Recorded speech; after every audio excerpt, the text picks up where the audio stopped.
Welcome back. Dear students, in our previous sessions, we transacted the Dear Departed, the one-act play from Class 10 English Reader.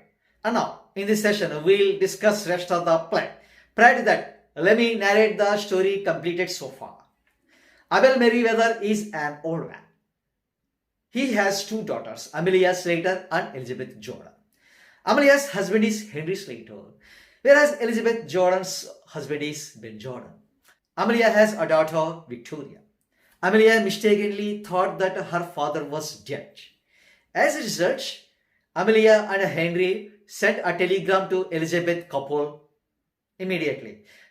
In the meanwhile, they stole a bureau, a pair of slippers, and a clock of Abel's.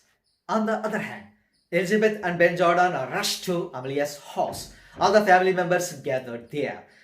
At this juncture, Abel got up from his room and came to downstairs. He found that his slippers were worn by Henry. Also, Abel recognized that his bureau was brought down. And now, the rest of the play is as follows. Mrs. Jordan, pointing to the bureau. Was it one father? Abel says, that's it. What's he doing there? A pause. The clock on the mantelpiece strikes 6. Everyone looks at it. Damn me if that isn't my clock too. What the devil's been going on in this house? Abel found that even his clock on the mantelpiece was also stolen. Dratch, an interesting word is in here. What does mean? To curse or to damn. Another interesting phrase is also seen. What's that? What the devil's been going. What the devil's been going means an old-fashioned way of expressing annoyance. Right. Then Ben says, well, I'll be hacked. Ben also understood the things of Abel such as a bureau, a pair of slippers and a clock on the mantelpiece were stolen. As such, in an utter dismay, he said he would be hanged to death.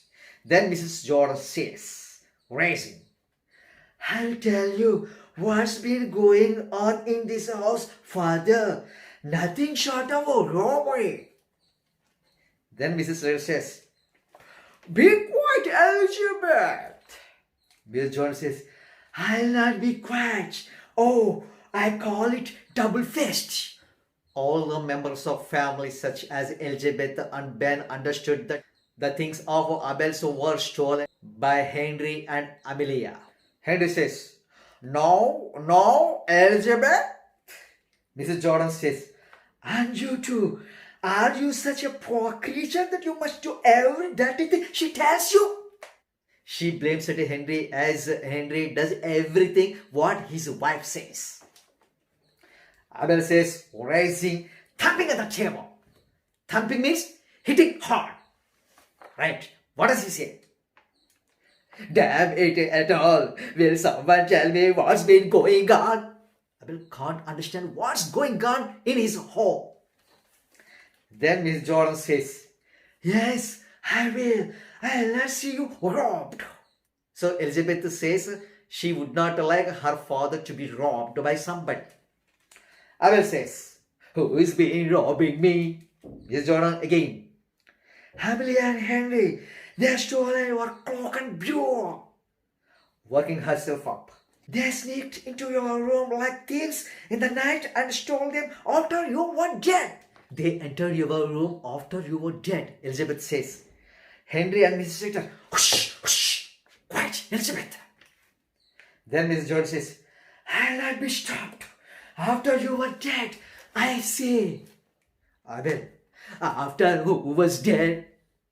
Mrs. Jordan, you, beckoning at her dad. Abel, but I am not dead. Mrs. Jordan says, no, but they thought you were. A pause. Abel gazes around at them. Oh, so that's why you were all in the black today. You thought I was dead. He chuckles. That was a big mistake. He sits and resumes his tea. He sits calmly and starts having tea. Then Mrs. Slater says, sobbing, Father.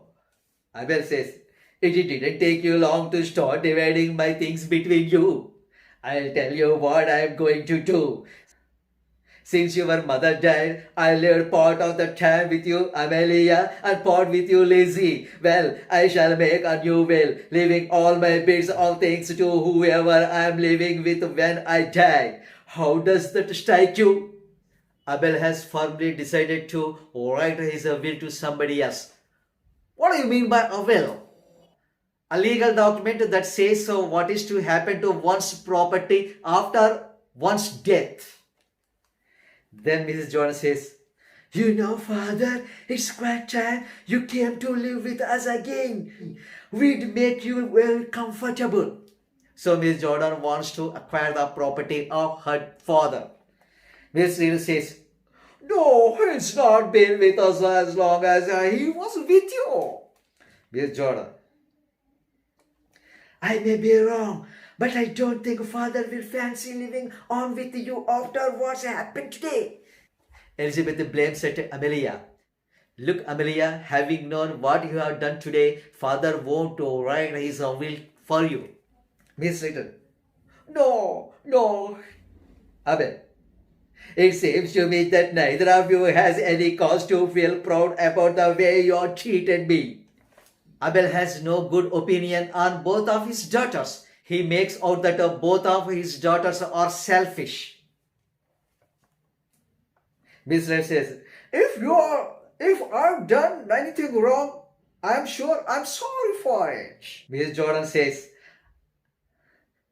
"And I can't say more than that too." Abel, "It's a bit late to say it now. Neither of you care to put up with me." Mrs. Slater and Mrs. Jordan in chorus, No, Father." But Abel says, You both say that because of what I told you about leaving my money. Well, since you don't want me, I'll go to someone that does." As such, he has firmly decided to write his will for somebody else. Who is that somebody? "Come, Mr. Merriweather, you have got to live with one of your daughters." Abel replies, "I'll tell you what I got to do. On Monday next year, I got to do 3 things. I got to go to the lawyer and alter my will, and I got to go to the insurance officer and pay my premium, and I got to go to St. Philip's Church and get married." Oh my God! It's a big shocker to both the daughters of Abel, because he wants to get married at this age. But for what? Ben and Henry, what? Miss Jordan, get married. Miss Slater, he is out to his senses. General consternation. Consternation means a sad feeling. Abel says, "I say I'm going to get married." Miss Slater, who to? Abel, to Mrs. John Shorrocks, who keeps the Ringo bells. John Shorrocks. John Shorrock is the lady who is going to get married, Abel. And she maintains a restaurant named Ringo Bells. We had it fixed up a good while now, but I was keeping it for pleasant surprise, he raises. I felt I was a bit of a burden to you, so I found someone who would think it a pleasure to look after me. We shall be very glad to see you at the ceremony. He gets to the door. Till Monday, then 12 o'clock at St. Philip's Church, opening the door. It's a good thing you brought that bureau downstairs, Amelia. It will be handier to carry it across the Ringo bells on Monday. He goes out. At last, what this old man has done? He gave a fitting letter to both his daughters who turned too selfish and wanted to acquire the properties of their dad immediately after his death. The Dear Departed, a one-act play, is a sarcastic presentation of losing and degrading of values and ethics of human beings. And this drama was written by William Stanley Horton. Dear students, I will come up with yet another interesting topic in my next session. Until then, bye. Thanks for watching.